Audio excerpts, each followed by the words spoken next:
Hi, Dana here. I'm Dana Green Remedios from Ask Dana, and I'm a triple board certified holistic nutritionist and coach. So let's tackle the most recent question that I've received. Let me just read it to you here. So the question is, we have been emailing back and forth about iron and ferritin supplements. I'm wondering if my iron and ferritin levels are at a normal range of 170, would you recommend that I still take iron every few days to prevent getting anemia from heavy periods, or would I need to stop the iron and see if I feel better without it? I still have been experiencing fatigue and sleeping issues, and my hair is thinning even though my iron is within a good range. Thank you. Thank you so much for that question. So with regards to iron levels, certainly, if you have anemia or even non-anemic iron deficiency, you can feel a lot of fatigue. And you can also have hair that's thinning, falling out, or just changing in texture. So it can be really dry, it can be weak, fragile, hard to manage, and maybe breaking, that kind of thing. Your hair isn't the only structure that might also show up as being low in iron. So you might feel this also in your skin, or you might feel it in your nails or other places where you have connective tissue. So if your nails are also breaking, fragile, cracking, or your skin is rather dry, maybe it's rough, then you might suspect low iron. Those are some of the symptoms. So of course the question here is relating to the periods, and it's also relating to supplementation. As a holistic nutritionist, it's not my place to determine for any individual what they should be doing in terms of treating any kind of disease. And anemia is considered a disease. And so I can't make any comment on your particular situation. If your doctor made a recommendation to take iron, now it's up to the doctor to determine whether or not they believe that you should continue to take it. What I can say is that anyone can take an amount of supplementation, a low amount of supplementation of essential vitamins and minerals if they are low in those and having trouble meeting their needs through their diet. So a type of dose that we would be talking about would be 20 milligrams per day, for example, instead of the 60 milligrams per day of iron that a lot of people take to recover from anemia. So a woman of childbearing age or a person who menstruates, for example, needs 18 milligrams of iron daily. And sometimes if there's heavy menses, they need additional iron as well to make up for the blood losses during the menstruation. So if you take 20 milligrams of iron per day, that's absolutely fine. And there's no controversy around that.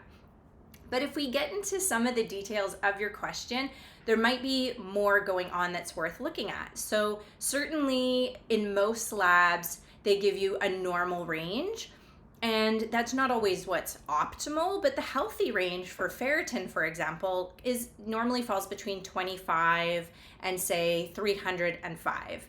And if you are in some other labs, and depending on the type of values used and what they're measuring, it may be millimolars or nanograms. There's different types of measures out there, but it could be as low as 11 to up to 250, for example, may be considered the healthy range. But regardless, being at 170 is somewhere in the middle of the range. As you're saying, it's no longer low. You're certainly not anemic at that point, and you wouldn't be considered by most people to be even deficient. So if you're still having symptoms of hair fall and that kind of thing, that is definitely worth investigating, because oftentimes in my experience of speaking with probably around 10,000 people who have iron deficiency or anemia, I've spoken with thousands of people in that position.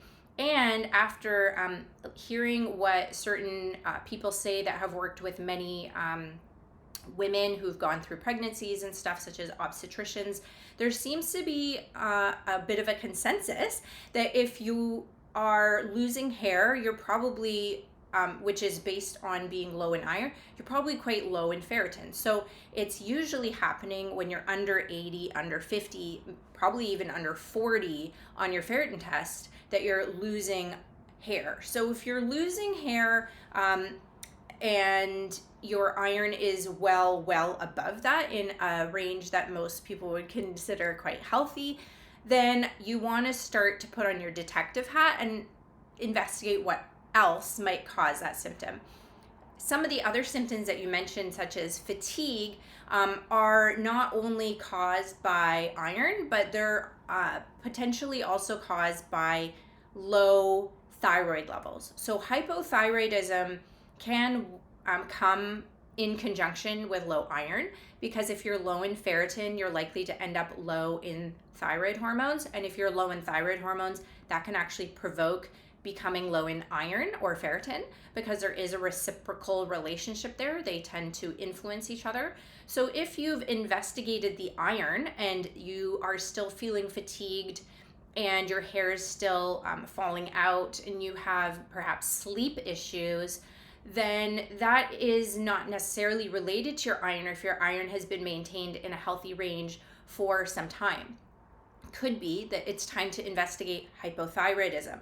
Many of us who work in health and hormones and women's health and that kind of thing are particularly prone to suggesting that anyone that has low thyroid check their iron, and anyone that has low iron check their thyroid as well, because they do tend to go hand in hand.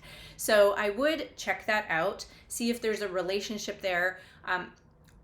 Hypothyroidism can just mean that you don't have enough active thyroid hormone on hand, and that can be so many different things going on behind the scenes. So it could be from many different entry points that something can go wrong there. So your thyroid is responsible in part for this job, but your liver is also responsible in part for this job. There are some other parts of the body that are going to be involved in it. It's a message that gets sent from your hypothalamus to your pituitary, and from your pituitary to your thyroid. And so there's a lot of process there. And then your thyroid is also going to be activating thyroid hormone to make it active using nutrients. So there can be a nutrient imbalance or deficiency, or nutritional needs that aren't being met, that's contributing to the issue.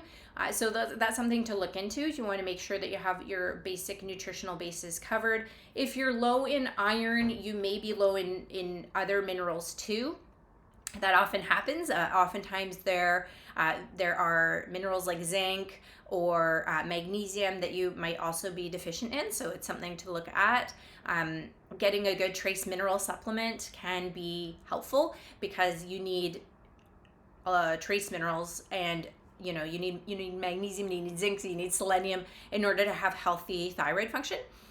You are also going to want to make sure that you're getting enough omega-3s and things like that, but this is all something that we can cover in another video.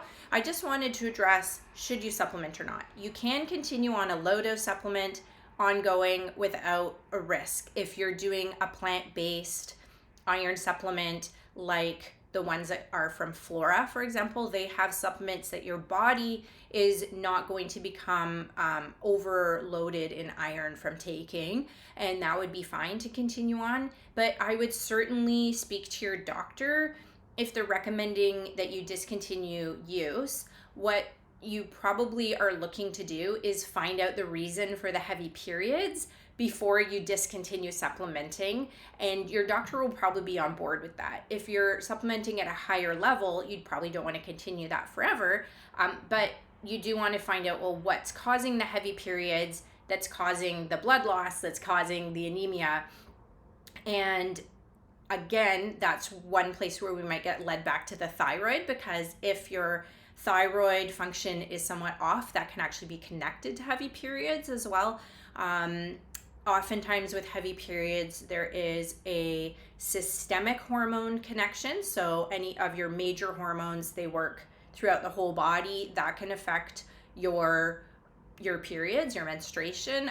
If you have some kind of physical growth within the uterus or the cervix, or surrounding areas, that can also contribute to heavy periods. So those would be things like fibroids or polyps in the uterus or on the cervix, or things like inflammation or growths in that area. So it could be endometriosis, adenomyosis. It can be things like it can actually be related to other forms of inflammation that are connected to infections. So pelvic inflammatory disease, that can be linked to sexually transmitted diseases. It can also be just from toxic shock syndrome or post-surgical complications. There's a lot of ways that can occur. And then there's also always the risk of cancer, unfortunately, is also something. So getting your pap tests regularly is really, really smart. I can rule that out. If anyone has heavy bleeding after they've already gone into menopause, that is a very big red flag. So right away you would want to get checked, because that is not something to be taken lightly. So definitely check that right away. But if you're a cycling female and you have heavy periods, oftentimes it's more the locally acting hormones that might be involved in that. If it's tied to a lot of pain or a lot of other symptoms in the area, cramping or things like that, that's maybe more related to what we call locally acting hormones or tissue hormones, which are also called eicosanoids. And a specific type of eicosanoid is involved in the ones that would be affecting the uterus. The cells in the uterus would make prostaglandins, is the kind of eicosanoid there. And so getting your fatty acids in balance can also create a better balance of eicosanoids, which can create less cramping, which can be somewhat related to a lighter period. And then another thing that you want to look at in terms of factors that might be contributing is just when you got your blood test, they may have checked your iron ferritin levels, like total iron saturation.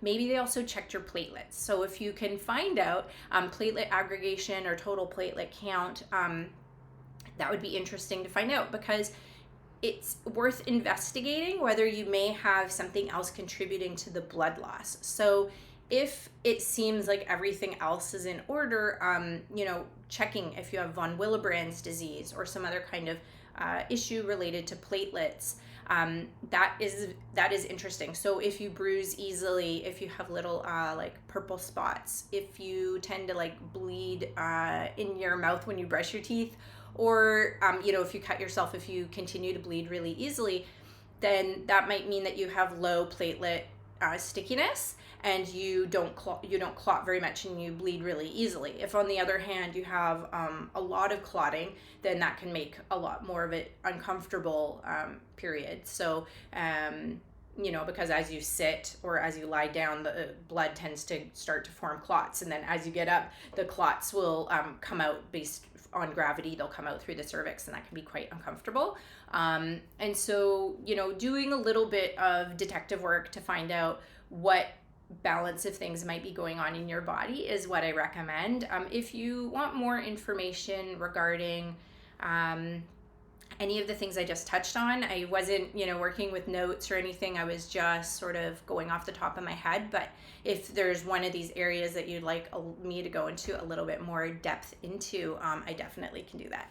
So I hope that was helpful. Again, safe to do a low dose preventative supplementation with a non-heme, like a plant-based iron, but with regards to treating anemia at a higher rate of supplementation, definitely talk to your doctor about that and find out why you have the heavy periods in the first place, because maybe if they're quite heavy, so one of the ways to determine if it's a heavy but normal versus heavy and not normal is the rate at which you're going through.